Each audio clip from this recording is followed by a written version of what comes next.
Good morning, children. God bless you. How are you all, beta? Hope you all are fine at home. हाँ, stay home and be safe, बेटे. ठीक है, and continue your studies from home. ठीक है, अपने घर से अपनी पढ़ाई जारी रखो. ठीक है, और I have already explained first chapter. मैंने फर्स्ट चैप्टर आपको एक्सप्लेन कर दिया. And if you have any problem और any difficulty you can send your problems in the WhatsApp group. ठीक है, अपने ग्रुप में भेजो बेटा, and I will solve them out. मैं आपकी पूरी हेल्प करूंगी और मैं आप उनको सॉल्व करने की कोशिश करूंगी. Now start chapter number 2. हम अब जो है चैप्टर नंबर 2 स्टार्ट करें अपने. ठीक है, suppose one day you woke up and found that everything had changed. What would your reaction be. ठीक है, अब एक दिन आप उठोगे और आप देखोगे कि सब कुछ चेंज हो गया है एकदम. ठीक है, और आपका क्या रिएक्शन होगा उसका, उसको देख करके आपको कैसा लगेगा. सपोज़ आपने देखा एकदम वर्ल्ड जो है, हमने देखा कि दुनिया में जो बर्ड्स हैं वो जो है they are swimming in water, वो पानी में तैर रही हैं. And the fishes are flying, और जो फिशेज़ हैं, फिशेज़ क्या करेंगे, मछलियाँ जो है उड़ रही हैं, दे आर फ्लाइंग. ठीक है, तो ये कभी रियलिटी में हो सकता है, हकीकत में हो सकता है, ये नहीं हो सकता. ये केवल कहाँ हो सकता है, in fairy tales, in fantasy fiction. ये केवल एक काल्पनिक इमेजिनेटिव स्टोरीज़ में ही हो सकता है. और आज जो हम स्टोरी पढ़ेंगे it is also a fantasy fiction. ठीक है, वो भी एक काल्पनिक स्टोरी है. फैंटेसी के कथन मीन्स काल्पनिक, इमेजिनेटिव, एंड फिक्शन मीन्स कथा, स्टोरी. ठीक है, and the title is it could happen. It could happen, ऐसा भी हो सकता है. ठीक है, तो it's a very interesting story. So let's read. ठीक है, one day overnight the world turn violet. Just about everything turn violet, from the sky and ocean and mountains to the trees and animals and people, and from the tallest skyscrapers to the tiniest ant. एक दिन रात भर में ही, एक रात में पूरी जो वर्ल्ड है, पूरी दुनिया जो है वो क्या हुआ, वायलेट कलर का हो गया. ठीक है, जहाँ तक कि आसमान, समुद्र, माउंटेन्स, पहाड़, ट्रीज़, पेड़, एनिमल्स, जानवर और पीपल, लोग, और जो टॉलेस्ट स्काईस्क्रेपर्स टू द टाइनीस्ट, बड़ी बड़ी बिल्डिंगों से लेकर टाइनीस्ट, छोटे से छोटे चींटे तक क्या हो गए थे, कैसे कलर के हो गए थे, वायलेट कलर के. People sat around looking at one another wondering if they are dreaming. अब जब एकदम एक अनोखी चीज़ हो गई, स्ट्रेंज थिंग हैपेंड. ठीक है, कि एक अनयूजुअल थिंग जब हो गया ऐसा, तो लोग क्या थे, एकदम आश्चर्यचकित हो गए और वो वंडर कर रहे थे. मतलब वो आश्चर्य उनको हो रहा था कि ये सब, वो एक दूसरे को देखते ही रह गए, क्योंकि सब कुछ जो था वायलेट कलर का. और वो उनको ऐसा लगा कि वो ये सब सपना है, ड्रीम है, और वो सपना देख रहे हैं. But nobody woke up and things stayed violet, all except for a single blue jay who hadn't changed colour and stayed the brightest blue. सब कुछ जो है वायलेट कलर का हो गया था. ठीक है, और दुनिया का हर चीज़, बड़े से छोटा जानवर, इंसान, हर चीज़ जो है वो वायलेट कलर हो गया था. लेकिन उधर पे केवल एक चिड़िया थी जिसको हम ब्लू जॉय कहते हैं, वो उसका कलर ब्लू का ही, ब्लू, ब्राइट ब्लू कलर की होती है वो, और वो वैसे ही रहा. ये जो है ब्लू जॉय जो है, ये एक छोटी नॉर्दर्न वो है, अमेरिकन बर्ड है. और इसके ब्राइट ब्लू कलर का, इसके बैक जो होता है, इसकी बैक साइड जो बॉडी का होता है वो ब्राइट ब्लू कलर का होता है, और फ्रंट जो होता है इसका ग्रे कलर का होता है, और उसमें ब्लैक और वाइट कलर के मार्किंग्स होती हैं. ठीक है, और ये जो है हमारे इंडिया में भी पाया जाता है ये बर्ड को, वहाँ पे कर्नाटक, वेस्ट बंगाल में और तमिलनाडु में. ठीक है, अब ये वो सब पूरी दुनिया का जो है सब कुछ वायलेट होने के बाद केवल एक वही चिड़िया थी ब्लू जॉय, जो कि अपने ओरिजिनल, जो उसका जो नेचुरल कलर था उसी में रही, जो कि ब्राइट ब्लू था. ठीक है, being the only thing in the world that wasn't white, he was caught and put in a cage. अब जब सब कुछ ब्लू वायलेट कलर का हो गया और वो चिड़िया का कलर चेंज नहीं हुआ, तो क्या हुआ, जब कुछ ऐसी चीज़ होती है तो इंसान के मन में जो है अच्छी बुरी दोनों भावनाएं आ जाती हैं. यही सब सोच करके लोगों ने क्या किया कि सब कुछ तो वायलेट होगा, ये चिड़िया क्यों उसको पकड़ा और उसको पिंजरे में, केज में डाल दिया. People were shocked, some were afraid and some were amazed and few thought it funny. अब लोग जो थे वो एकदम शॉक्ड थे, उनको एकदम अचानक से ये इस तरीके की बात हुई, तो लोग जो थे एकदम चौंक गए, और उनको कुछ तो थे डर रहे थे और कुछ जो थे बड़े अमेज थे, वो मतलब एक्साइटेड, बड़े खुश थे, और कुछ जो इसको फनी, कुछ इसको जो है मतलब बहुत अजीब व गरीब बात समझ रहे थे. Because along with everyone else. The president was also very white. All the families were white and were teachers, movie stars, doctors, nurses, petrol pump attendants, the Queen of England, the President of Mozambique, big taxi driver, everybody, ठीक है। और उन्होंने कुछ जो थे इसको मतलब funny बहुत अजीब समझ रहे थे, क्योंकि वहाँ के जो प्रेसिडेंट से, क्वीन से लेकर हर व्यक्ति, मतलब कहने का सीनियर अथॉरिटी से लेकर के एक सबसे छोटे से छोटा व्यक्ति भी जो था वो वायलेट कलर का हो गया था, विदाउट एनी डिस्क्रिमिनेशन। उनमें कोई भी भेदभाव नहीं रखा गया था, और मतलब ऊपर से लेकर नीचे तक जितने भी क्लास थे वो सारे सब कुछ एकदम वायलेट कलर के हो गए थे। They went from place to place in their violet cars and buses and rode violet bikes and sat on violet furniture and ate violet food. उन्होंने बताया कि जो वो थे वो एक उनमें जितनी कार्स थी, बाइक्स थी, रोड्स थी, मतलब टोटल आउट पूरा वर्ल्ड जो था वो वायलेट कलर का हो गया था। जहाँ तक कि जिस फर्नीचर पे वो बैठ रहे थे वो भी वायलेट था, जो फूड जो खाना वो खा रहे थे वो भी वायलेट था। Even candy bars and turned all violets as they had chips and chocolates, ठीक है। जो भी कैंडी बार्स थी, चॉकलेट, जितने भी स्नैक्स थे, सब कुछ क्या था, वायलेट कलर का हो गया था। गर्ल्स जनरली थॉट दिस, या कि गर्ल्स को जो है, गर्ल्स जो है, यंग गर्ल्स जो है वो ब्राइट कलर्स पसंद करती हैं, वायलेट डल कलर माना जाता है। और बहुत ही मतलब इसको जो गर्ल्स पसंद नहीं करती वो उनको बहुत ही वो बहुत डिसअपॉइंटेड थी, बहुत डिस्गस्टिंग था उनके लिए, ठीक है, वो दुखी थी। But some boys thought it was good, लेकिन लड़कों के लिए वो सोच रहे थे ये तो बहुत कूलिंग था, ठीक है। The smartest scientist in the world gather to figure it out. अब जब ऐसी कोई बात होती है तो क्या होता है कि जो साइंटिस्ट आते हैं कि मतलब ये क्यों हुआ ऐसा, अगर ये बात हुई है तो क्यों, तो जितने साइंटिस्ट आते हैं वो क्या करने, तुरंत ही जुट करके काम करने लगते हैं, ठीक है। Was something wrong with people's eyes और was it a trick of nature. और वो सोचें कि क्या ये जो है या तो लोगों की नज़रों का धोखा है या फिर ये कुदरत का करिश्मा है। They did studies and test and analysed and evaluated and debated and wrote articles but couldn't explain it. उन्होंने क्या किया, बड़े खूब टेस्ट किए, रिसर्च में वर्क किया और एग्जामिन किए, और उसके बाद उसको एवेल्युएट किया, उसमें जो है उसका जो है अंक उसका गणना की, और कई डिबेट्स भी किए, आर्ग्यूमेंट्स, डिस्कशंस रखे, कई आर्टिकल्स भी रखे, लेकिन वो उस चीज़ को, ये जो चेंज हुआ था वर्ल्ड का, जो वायलेट कलर हुआ था, वो उसको एक्सप्लेन नहीं कर पाए। And no longer could people say they felt blue or were green with envy or had a green thumb. और जब वो सब कुछ एक सार हो गया तो क्या हुआ कि कोई भी व्यक्ति इसमें डिफ्रेंशिएट नहीं कर पाया, क्योंकि सब पूरा वायलेट कलर का था, जो भी था सीनियर से लेकर जूनियर तक सब वायलेट थे। तो कोई भी ये नहीं बोल पाया, कोई भी ये नहीं समझा पाया, फेल्ट बैड, मतलब कोई दुखी नहीं हो पाया, क्योंकि दुखी आदमी जब रहता है, जब थोड़ी सी डिफरेंस आता है, या तो आपके सोशल लाइफ में डिफरेंस आता है, या इकोनॉमिकल लाइफ में आता है, या वैसे तो रिलीजियस में, तो ऐसे कोई भी डिस्क्रिमिनेशन, ऐसा कोई भेदभाव नहीं था, सब एक साथ थे। तो वहाँ पे जो है ये इमोशन, वो आपको जो इडियम दिया गया फेल ब्लू, मतलब सैडनेस, जहाँ कलर नहीं बताया वहाँ पे फीलिंग बताई है, ठीक है। एंड वह जेलस, और एक दूसरे को से उनको में जलन भावना भी नहीं आई, क्योंकि सभी वायलेट कलर के थे, ठीक है। So what they said and how they said began to change.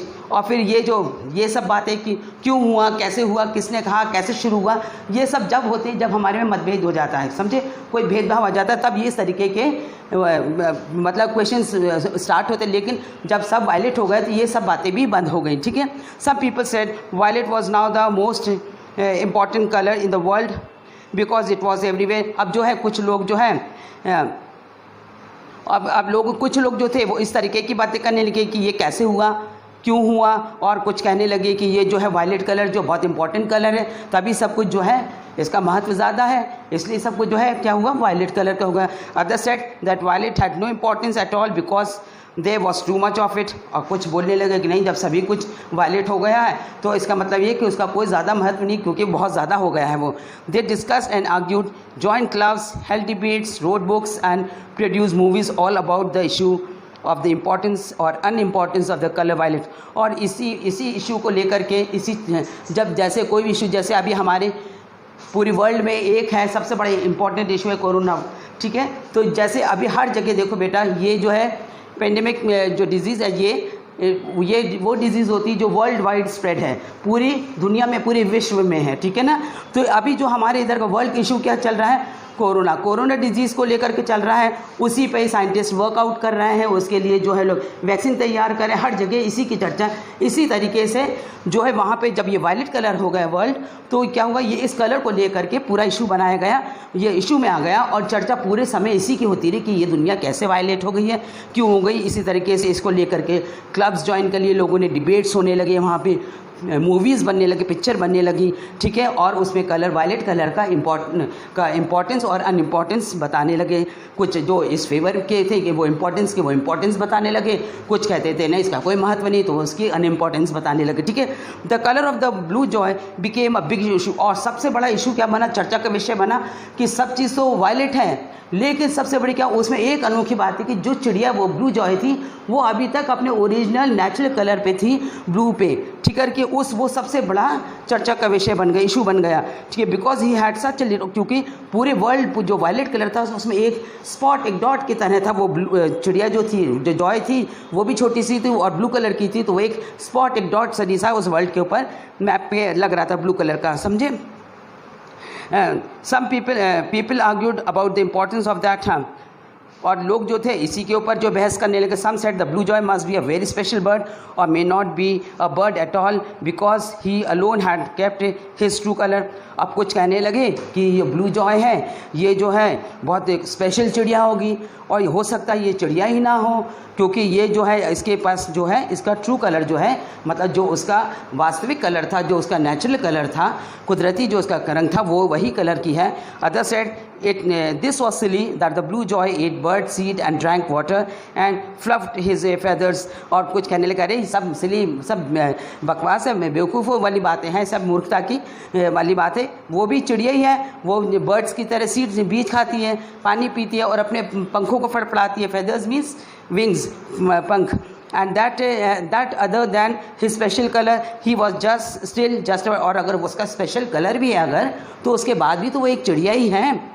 It was exactly 1 year to the day after the world had turned violet that people awoke to find the world had turned yellow। अब ठीक उसके जिस दिन world जो है violet हुआ था, ठीक जब 1 साल हुआ जिस दिन पर, उसी दिन पर जो है वर्ल्ड क्या हुआ, लोग उठे और लोगों ने देखा कि वर्ल्ड ने फिर से कलर चेंज कर दिया और वो कलर था yellow, all except the blue Joy. और तभी भी पूरी दुनिया येलो कलर की हो गई, लेकिन वो जो जॉय था, ब्लू जॉय थी, वो चिड़िया बर्ड थी, वो अभी भी अपने नेचुरल कलर पर थी, ओरिजिनल कलर पर थी, ब्लू, ठीक है। In some ways a yellow world wasn't any different than a violet world.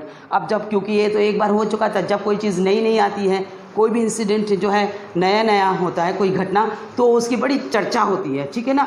जैसे अभी हमारे कोरोना वायरस जब स्टार्ट हुआ था, तब इसका हर जगह यही थी, लेकिन अब देखिए जैसे जैसे ये बात पुरानी होती जा रही, आदमी अपनी नॉर्मल लाइफ में आता जा रहा है, ठीक है ना, वो अब जो है बात सामान्य लगने लगी धीरे धीरे। इसी तरीके से ये जो कलर चेंज हुआ था वायलेट, तब लोगों में बड़े एक्साइटमेंट था कि ऐसा क्यों हुआ, लेकिन जब उसके बाद जो उसने सेकंड कलर अपना चेंज किया येलो, तब लोगों में इतनी एक्साइटमेंट नहीं हुई और वो उनको ये लगा कि जैसे वायलेट हो गया था पहले, ऐसे अब ये येलो हो गया, ठीक है।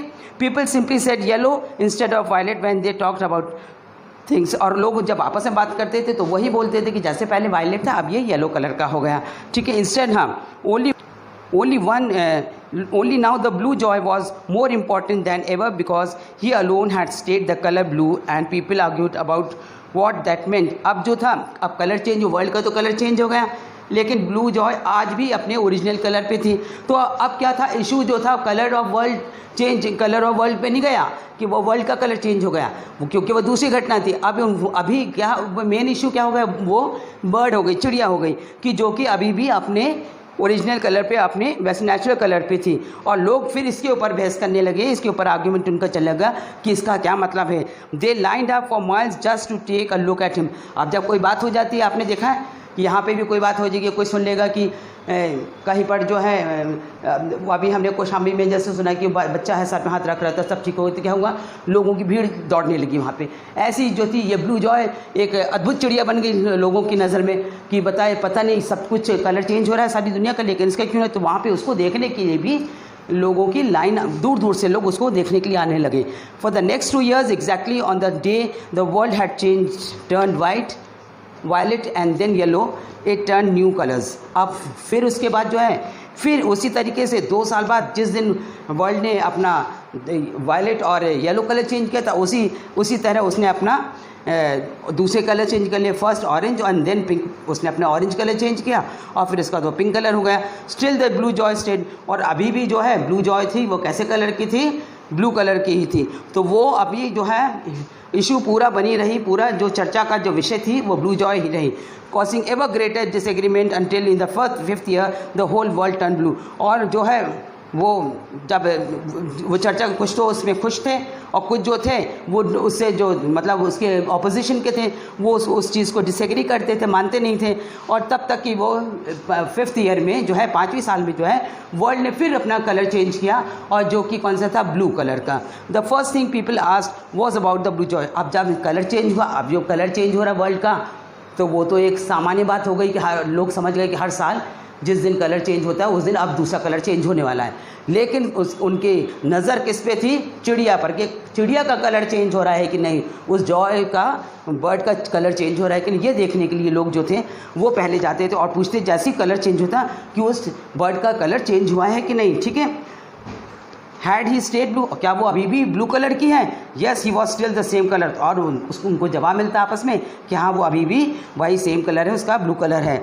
ठीक है, no longer were there 2 colours in the world, अभी भी जो है 2 कलर ने, ठीक है, अभी जो थे जब 5th ईयर में जो है वो कलर ब्लू हुआ, तब भी लोगों ने पूछा कि क्या अभी भी वो ब्लू कलर की है, उस जॉय का कलर चेंज हुआ? तो लोगों ने बताया कि नहीं नहीं, अभी भी उसका सेम कलर है। तो सेम कलर उसका क्या था, ब्लू। और इस बार 5th ईयर में जो वर्ल्ड का कलर चेंज हुआ था वो भी क्या हुआ था, ब्लू। अब क्या था कि एक कलर हो गया, जॉय का कलर भी ब्लू और वर्ल्ड का कलर भी ब्लू, अब कोई 2 कलर थे। And because the blue jay was a colour like everybody and everything else, people began to lose interest. अब जब देखा लोगों ने कि वर्ल्ड का कलर भी ब्लू है और जॉय का कलर भी ब्लू है बर्ड का, तो लोगों ने क्या हुआ, वो उसकी जो एक अनोखापन था, उसका अद्भुतपन था, जो वो खत्म हो गया, जो स्ट्रेंजनेस थी उसमें, ठीक है, जो अलग दिखती थी वो वर्ल्ड से, वो सब खत्म हो गई, क्योंकि अब वो भी ब्लू कलर की हो गई, वर्ल्ड भी ब्लू कलर का हो गया। तो लोगों में क्या हुआ, इंटरेस्ट उसमें धीरे धीरे कम होने लगा। अब लोग जो थे, जो दूर दूर से लोग आते थे, उनका आना जाना कम हो गया उसको देखने के लिए, और लोग धीरे धीरे उसमें इंटरेस्ट लेना कम कर दिए। Now that he was neither nor more nor less important, और ना ही अब लोग उसकी चर्चा करते ज़्यादा और ना ही वो किसी की ज़्यादा इंपॉर्टेंट थी, वो सामान्य हो गई। Crowd stop coming and one day 6 months into the year that the world had turned blue, somebody let him out of his cage and he flew off looking happy to be free। और फिर जब 6 महीने हुए उस महीने, उस साल को बीतने पर, जब वो ब्लू हुआ तो किसी ने क्या किया, जब देखा कि अरे लोग क्या करते होंगे, उसको सोर्स ऑफ इनकम भी बनाया होगा कई लोगों ने उसको, जब देखने लोग आते थे कुछ उससे अपनी कमाई भी कर, जब देखा कि अब ये किसी यूज़ की नहीं है, अब ये भी वही एक ऑर्डिनरी बर्ड में उसमें आगे सब वर्ल्ड भी ब्लू है, ये भी ब्लू है, तो लोगों को और वो उनसे कोई उसका बेनिफिट नहीं मिला, तो वो क्या किया, उन्होंने उसको लेट ऑफ कर दिया, तो उसको लेकर के पिंजरे से खोल दिया। और वो जो ब्लू बर्ड थी वो खुशी खुशी, क्योंकि वो इतने साल से पिंजरे में कहती, और जब उसको आज़ाद किया तो वो उड़ गई। The very next day the world regained its rainbow of colours as if nothing had ever happened. और दूसरे ही दिन मॉर्निंग, दूसरे ही सवेरे, नेक्स्ट मॉर्निंग मतलब उसके दूसरे ही मॉर्निंग में क्या हुआ, वर्ल्ड ने फिर से अपना दोबारा रिगेन मीन्स दोबारा पाना, दोबारा क्या हुआ, रेनबो ऑफ कलर्स, जो रेनबो में कितने 7 कलर्स रहते हैं, कलरफुल रहता है ना रेनबो, वो पूरे वर्ल्ड ने वो जो है कलर्स रिगेन कर लिए, और उनको ऐसा लगा कि जैसे कुछ हुआ ही नहीं, समझे, और उनको ऐसा लगा कि कुछ हुआ ही नहीं था पहले। And at first this was novelty but soon people forgot the world has once been all violet। अब जो है पहले तो जो था, जब ये चेंज हुआ था तो ये एक स्ट्रेंज चीज़ लगी, एक अनोखी चीज़ लगी थी लोगों को, लेकिन जब लोगों ने ये देखा कि वो रेनबो ऑफ कलर्स, मतलब सारे कलर्स आ गए, तो वो उन्होंने क्या किया कि वो भूल गए इस बात को कि कभी हमारी ये वर्ल्ड जो है वायलेट कलर का भी हुआ था। They forgot the world had ever turn yellow then orange then pink and then blue, वो भूल गए कि हमारे ये दुनिया ने इतने रंग बदले थे, ठीक है। They return to saying they felt blue and were green with envy and had a green thumb, और फिर वो उसी तरीके की कहावतों में आने लगे, मतलब वो डिस्क्रिमिनेशन, जो एक भेदभाव, जो ऊंच नीच का, हर चीज़ का मतभेद जो उनका था वो फिर से चालू हो गया। लोग कहने लगे कि वो जलन की भावना और वो जो है दुख की भावना, वो सब जो है पहले जैसी दोबारा से फिर आ गई और वर्ल्ड फिर वैसी दुनिया चलने लगी, ठीक है। But on occasions they wondered where the world blue jay had gone and how he was doing. अब लेकिन जब कभी मौका पड़ता था तो लोग इस बात की चर्चा करते थे और सोचते थे कि वो पता नहीं वो चिड़िया कहाँ गई थी और अब वो क्या कर रही होगी। And most of all if he was still the colour blue and what it had all meant. और वो बोले कि उन्होंने बोला कि पता नहीं वो चिड़िया क्या कर रही होगी और सबसे पहले क्या अभी भी वो उसका कलर ब्लू होगा और इस कलर का क्या मतलब था, वो उस चीज़ को समझ नहीं पाए कि वो चिड़िया जो थी वो एक ही कलर में रही और दुनिया के रंग बदलते रहे। वो जैसे थी एक मैसेजर की तरह आई थी कि जैसे जब सब सामान्य रहेगा, जब कोई डिसिमिलैरिटी नहीं रहेगी, कोई भेदभाव नहीं रहेगा किसी तरीके का भी, तो क्या रहता वहाँ पे आदमी में जलन या दुख या मतलब किसी एक दूसरे के प्रति नफ़रत ये कुछ नहीं होती है। लेकिन अगर colourful world means colourful world में जो हर कलर के जो है उसमें इन्होंने क्लास डिस्क्रिमिनेशन किया कि जब हमारे मेंटल फिज़िकल और जो भी हमारी एक्टिविटीज़ जो भी रहते हमारे मॉरल्स जो भी रहेंगे, अगर जब उसमें अगर हमारे डिफरेंस आ जाएगा जैसे रेनबो के कलर्स हैं तो फिर क्या होता है वहाँ पे जलन, जेलिसी, सैडनेस, एनवी सब आ जाता है, ठीक है। तो इस तरीके से उन्होंने बताया। लेकिन उस चीज़ को वो चिड़िया कहाँ गई और उसका कलर क्यों चेंज नहीं हुआ, इस चीज़ का कभी अभी तक भी कोई साइंटिस्ट इस बात का पता नहीं लगा पाए, ठीक है। तो ये हमारी स्टोरी थी बेटा, और जो हमने पढ़ी आपको मज़ा आया स्टोरी में, ठीक है। और अब हम जो है थोड़े एक्सरसाइजेस वगैरह भी इसको लेकर के कर लेते हैं, ठीक है। तो यहाँ पे देखिए इस स्टोरी से रिलेटेड मैंने यहाँ पर आपको एक्सरसाइजेस मिली हैं। Let's try one. इसमें आपको फिल इन द ब्लैंक्स मिले हैं। ये फिल इन द ब्लैंक्स यहाँ आपको वर्ड्स भी दिए गए हैं और ये आपको बुक से पढ़ करके जो वर्ड जहाँ फिल होगा वहाँ पे आपको फिल करना है, ठीक है। In let's try to you have to tick the correct option.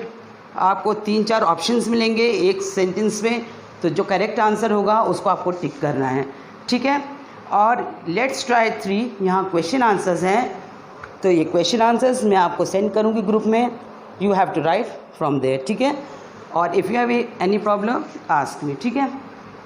और इसमें जो है जो भी आपको काम मिलेगा ये आपके मैंने यहाँ पर वर्ड्स मीनिंग दिए हैं, you have to write them in your copy, ठीक है।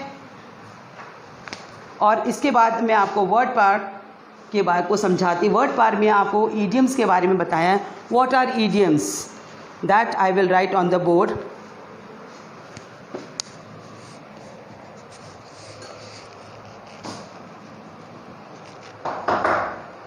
पॉज। बेटा चैप्टर 2 इट कुड हैपन के वर्ड पार्ट ब्लॉक में देखिए आपको दिया गया ईडियम्स। तो what are idioms? They are phrase that are not meant to be taken literally, they are used to give details which are not easy to explain, they make language beautiful and interesting. Idioms क्या होते हैं? जिनको आप हिंदी में मुहावरा कहते हैं, ठीक है। तो ये वो फ्रेजेस रहते हैं, सेंटेंसेस रहते फ्रेज जो कि लिटरली अगर आप इसका लिटरल मीनिंग देखेंगे तो वो कुछ दूसरा निकलेगा, लेकिन ये क्या है कि किसी भी बात को जो हम कह नहीं पाते, अच्छे से एक्सप्लेन नहीं कर पाते हैं, तब इसको हम यूज़ करते हैं उन बात को एक्सप्लेन करने के। दे make language beautiful and interesting, और जो है वो क्या है, ये भाषा को इंटरेस्टिंग और ब्यूटीफुल बनाता है, ठीक है।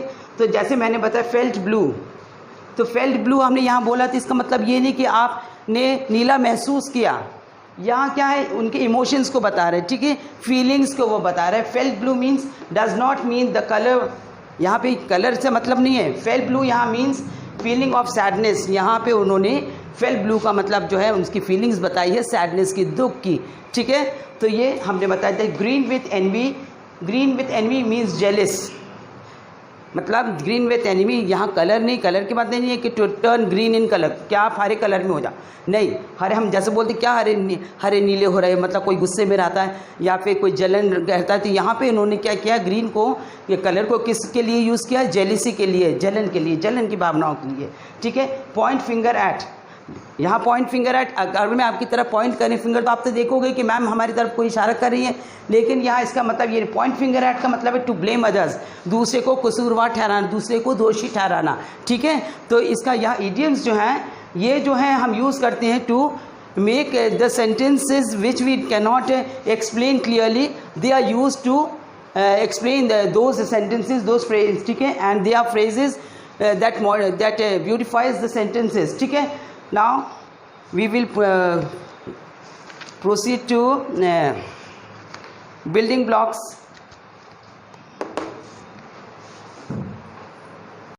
बेटा चैप्टर 2 के बिल्डिंग ब्लॉक सेक्शन में देखिए आपको टाइप्स ऑफ नाउन्स मिला है। तो first of all we should know what is a noun. Noun क्या है हमें ये पहले मालूम करना है। Nouns are names of people, places, animal, things, feelings and thoughts. Noun क्या है, जिसको आप हिंदी में संज्ञा भी बोलते हो, ठीक है। ये क्या है, नाम व्यक्ति, वस्तु या किसी स्थान, जानवरों के या किसी भावनाओं के नाम को हम कहते हैं, ठीक है। जैसे Ram, Ram is the name of a boy, ठीक है। बॉय, पेन, ये राम और बॉय पर्सन है, पेन, पेन जो है थिंग है, स्कूल प्लेस है, और एंगर जो है ये फीलिंग है, ठीक है। अब इसके types means kinds of nouns. Kinds of nouns में आप देखिए पहले कॉमन नाउन।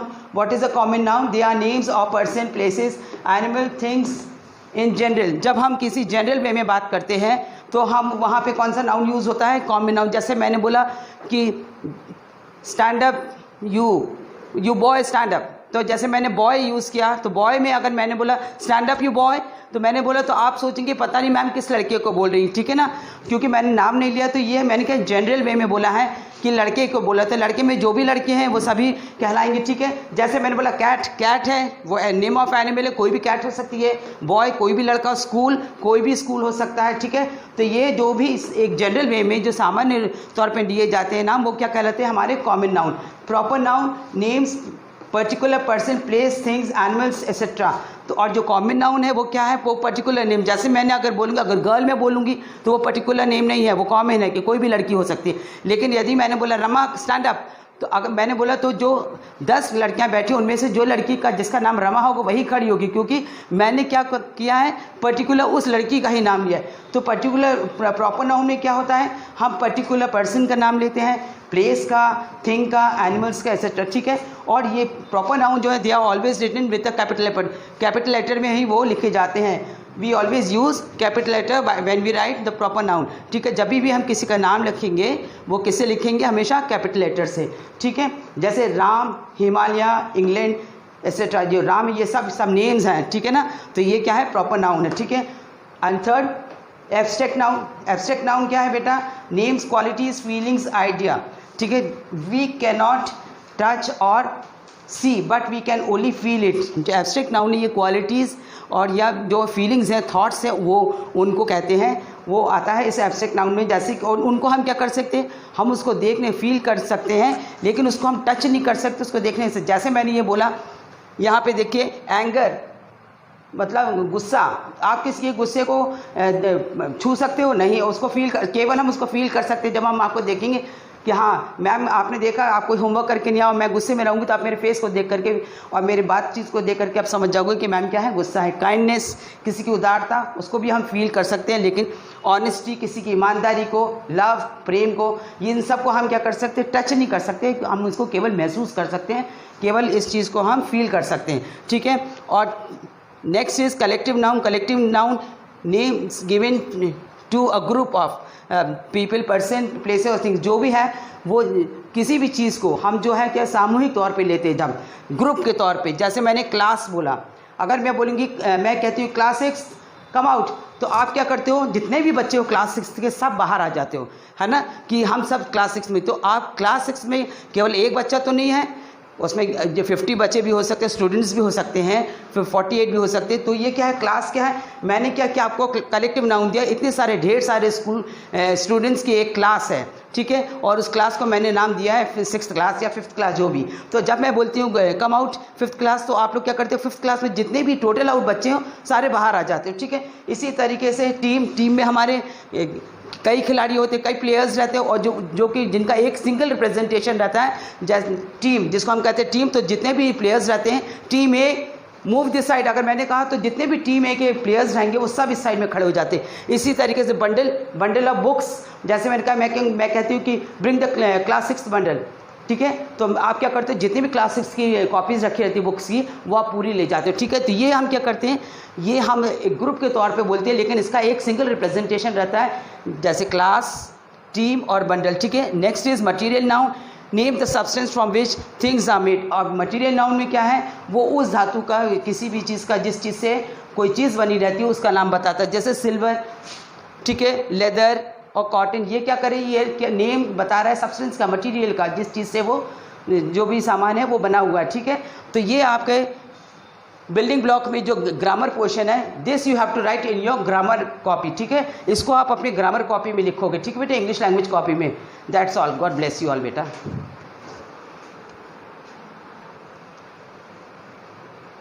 इडियम्स और टाइप्स ऑफ नाउन्स पे रिलेटेड एक्सरसाइजेज आपको प्रैक्टिस बुक में भी दी गई हैं, वो भी इसी तरीके से। You have to practice them at home. Practice book में जितना भी काम है, do it on your own, आप अपने से लिखो, और मैं आपको आंसर शीट भी प्रोवाइड करूँगी, check it out with it. फिर आप जो है उन आंसर्स को आप प्रैक्टिस बुक से चेक करना बेटा, ठीक है।